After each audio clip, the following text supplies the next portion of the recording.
Tonight on 8 out of 10 Cats. Direct from Glasgow, Frankie Boyle. Funny man, Alan Carr. And their captain, Dave Spikey. And facing them tonight, from the Friday Night Project, Rob Rouse. Lovable scamp, Iain Lee. And their captain, Sean Locke. Now, go crazy for your host, Jimmy Carr. Good evening and welcome to 8 out of 10 Cats, a show about opinion polls, surveys and statistics. Did you know, for example, 1 in 20 people think that Conan the Barbarian is a real character? Does Professor Dumbledore not teach them anything? 1 in 10 women in the UK has a sexually transmitted disease. I like those odds. And 1 in 5 drivers don't understand road signs. This means you've cut me up. Let's get started.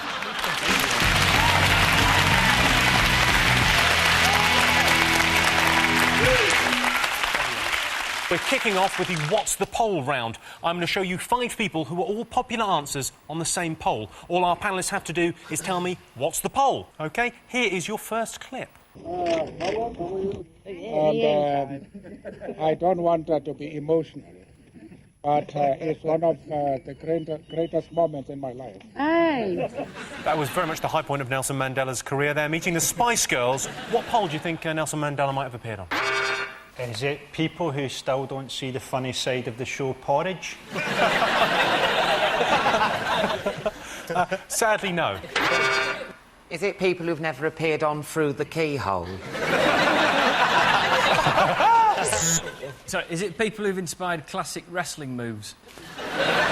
Is it a poll of people you can't really take the piss out of? He's got a funny voice, though. We can laugh at that, can't we? Well, you can, but if you've got any dignity or self-respect, you wouldn't. He's got a funny voice, though, hasn't he? Is it people who used to have the first name free? Is it people whose names are rhyming slang for drinks? Nelson Mandela, Pint of Stella. Isn't it quicker to just say Pint of Stella? Well, I thought you said Nelson Mandela, the bloke served someone else, isn't he? Is it people, if they had extensions, they'd look like a really old Beyonce? Yeah, it is, yeah.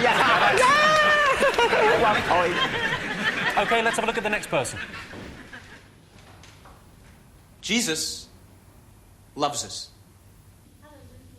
I can feel it in the soles of my feet, flowing up through my spine, into my heart, all through my veins, surging through my blood. The love of Jesus is quivering at my fingertips like electricity. Who will share it with me? Who wants to feel the love of Jesus? Yes. Yes. Yes. No. Yes.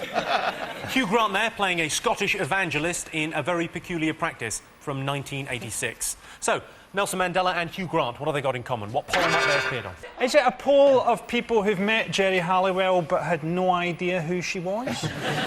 Is it famous BMW drivers? Because I know Nelson, he bought one because he wanted the extra leg room, and you got one for the extra headroom. Has Hugh Grant got a lot of community centres named after him? Is that a possibility? Am I close? I mean, we're working here. You're not even helping us. You're kind of... We've touched along the right lines, but I'll show you someone else. Hello. Hello, Moira. Hello. Well done. Thank you. Yes. Well, I expect you want to be on your homeward journey now. It's straight through here. Thank you. Thank you. Bye. And I think it's time for us to go as well. Hope you'll join us again next week for some more adventures. Until then... That was Moira Stewart hosting the Adventure Game from 1980. Moira Stewart, Hugh Grant and Nelson Mandela. What poll do you think they might have appeared on? Is it people who can remember exactly where they were when Nelson Mandela was released from prison? Does she still read the news, Moira Stewart? Because I quite miss her. She gets a paper some days, yeah. She's a proper newsreader, though, isn't she? She's a journalist. Yeah. Right, as opposed to Kaplinsky. I hate... Natasha Kaplinsky, to me, looks like a businessman's wife, like a journalist. You know, I want my news read by someone who, if they entered a ballroom dancing competition, would definitely lose. Kaplinski also sounds like a kind of maverick New York cop that doesn't play by the rules to me. Kaplinski, put those donuts down and solve the case! Is it something to do with, like, mumbling? Because she mumbled, hello, I'm Morris Stewart. And he's like, hello, I'm English Stewart. And then Nelson sounds a bit as if he's still behind the brick wall. I would say no. You're along the right lines there, but I'll show you another one. Why is it taking so long? Why haven't you been back here to... So where were you 12 years ago? What were you doing? School. Yeah. My school. I've been working my ass off and you're at school. Terrific. You question me why I wasn't here? I've been all over the world working my ass off and you've done nothing. I'm underwriting you. Do you know that? Oh. Sean Connery there getting grumpy with a journalist at a film premiere. At 74, Sean Connery now has a whole new range of gadgets. Pay attention, Bond. This isn't a normal bath. You can walk right in. I like the fact that Sean Connery couldn't pronounce the word arse. I think he's got a great voice for swearing. Push flaps. He does have an incredible ability with accent, Sean Connery. The end of... is it the end of Highlander 2? A very popular film, I'm sure. When he comes in at the end and says, hello, my name is Juan Carlos from Spain.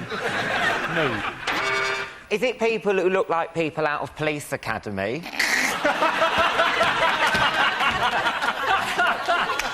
Nelson Mandela looks like Hightower. She looks like, it's the stick-up. Do you remember that one? And Hugh Grant's the one who makes those noises. Game over. And even though he's white and the man was black. Sadly, no. Right, let's have a look at your final person.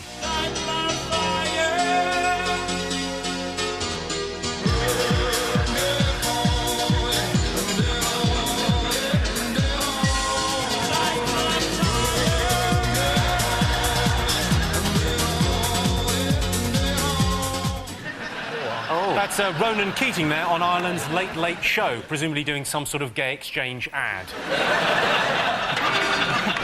Is it to do with accents? They've all got a really quite an attractive-ish accent that, you know... Moira? Yeah. Oh, good night. Well, it's wearing a gimp mask. Good night. You were going to eat your words, Alan Carr, because Dave Spikey, you're absolutely right. Oh. They've all appeared on a survey of people with the most pleasant voices. Surprising how many people in the top 10 had regional accents. Of course, I don't have an accent. This is just how things sound when they're pronounced properly. So, at the end of that round, it's 0 points to Sean, Rob and Iain, and 1 point to Dave, Frankie and Alan.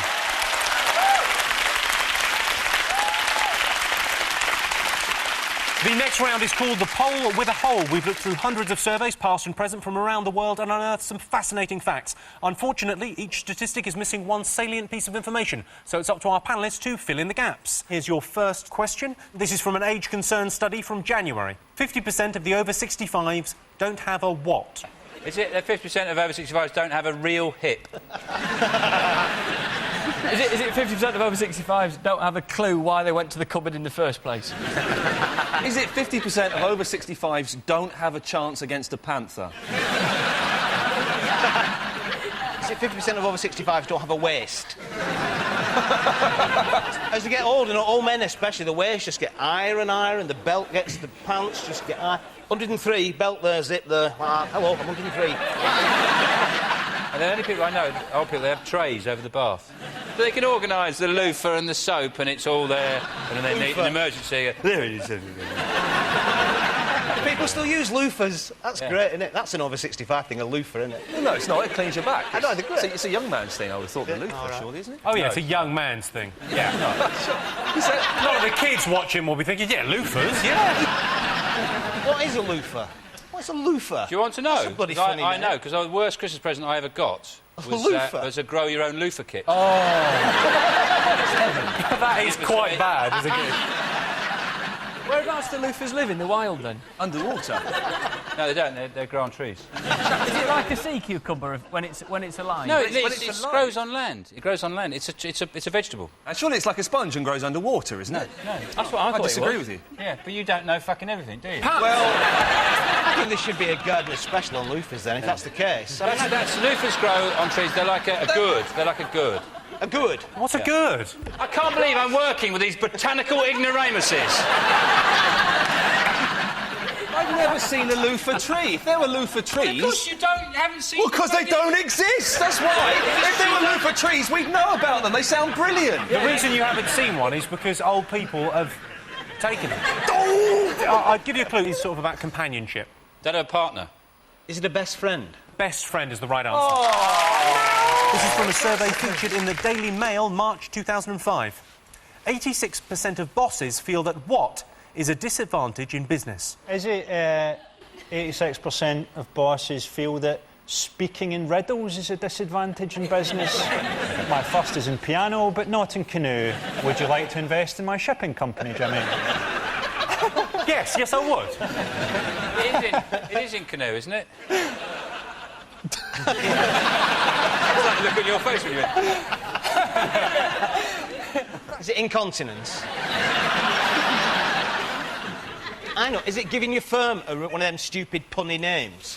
That's the disadvantage. You know, like Specs in the City. I saw one. They did haircuts and they had sunbeds, and it was called Tanzania. Oh. The cleverest one's near the Tate Modern. Tate Modern. Have you seen it? That's clever, because that's like French. It's not funny, but it's clever, isn't it? I think that would be an advantage in business, because people are morons. There's a great one in Bath, and it's a coffee shop, and they've got it slightly wrong, because it's called Rhythm and Beans. If it was an off-line, it'd be Rhythm and Booze, yeah, that's fine. But Rhythm and Beans. And you see people looking at it going... There's a hairdresser near us, and the girl's called Valerie, and full march, because it's called Val does her... I can give you a clue. Go on, then. It's, you're sort of along the right lines when you said it was about how people speak. Is it having a working class voice? That's exactly the right answer. Oh. Yes, 86% of bosses feel that a working class accent is a disadvantage in business. I've done all right. Strike a light. OK. 25% of Brits find what helps them nod off? Listening to Clanad on heroin? To marzipan. My mum, who was dyslexic, put to marzipan on our Christmas cake once. A Bergerac box set.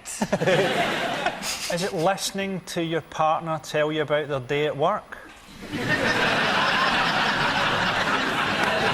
Is it nitrous oxide, anaesthesia? That'll help you know that. Because I had anaesthesia, and you know when they say they give you the thing, the injection and the anaesthesia, and they go like, count backwards from 10, and you go 10, 9, 8, and then I heard somebody go, whoops, you don't want that, do you? You don't like your... What do you mean? I shall tell you.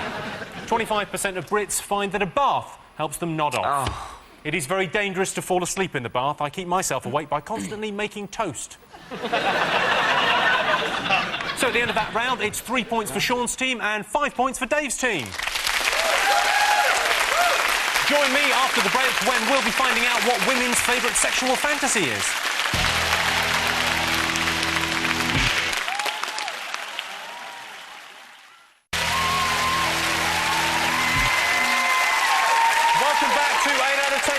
Our next round is word association. We've polled the nation and asked people to give us the word or phrase that popped into their heads when we said the following things.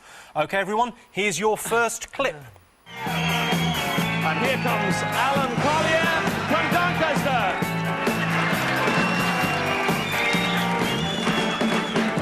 His hobbies include Taekwondo, which is a form of the martial arts, a bit like karate. You do not argue with Alan Collier.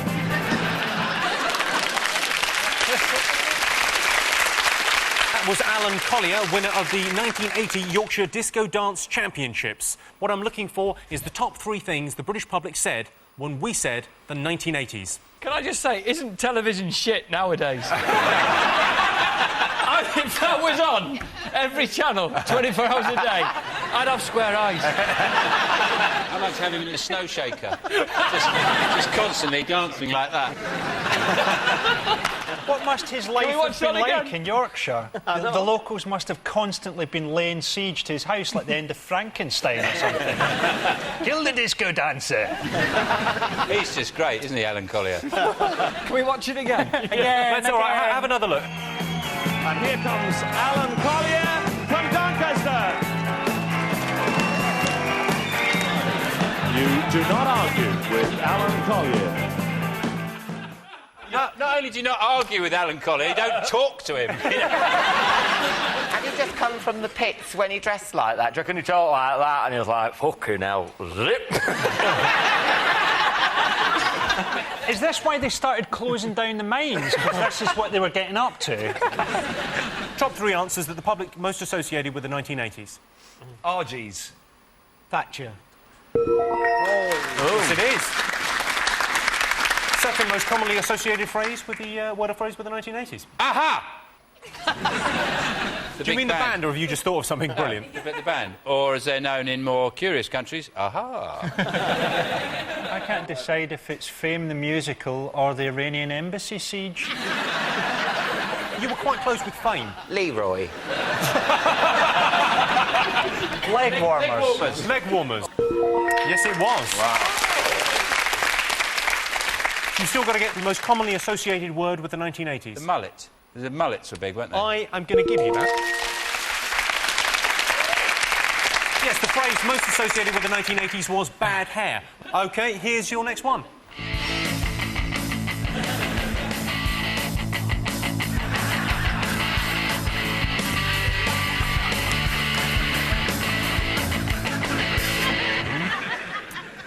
That was, of course, the world-famous water-skiing monkeys of Japan to illustrate the word animals. Fingers on buzzers, what word or phrase did the nation most associate with animals? You think they would have put those monkeys on those inflatable bananas? It would have looked more...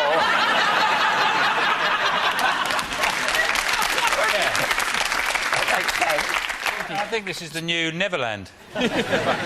Jackson's latest project. The thing is, they wouldn't do it if they didn't like it. Exactly. They love it. Yeah. They've got the option to bail out and have a swim. Well, since the PG Tips work dried up, you know, they're all working as reps now. I just don't know how a monkey is driving a speedboat. Because you can't trust a monkey. You can train it, you can never trust it. Yeah. You speak from bitter experience, Yes, I imagine. I do. If they can send a monkey into space, surely this is nothing. Surely this is a step down for the boys. It's just the monkeys at NASA pissing about on the day off. They're having a bit of me time.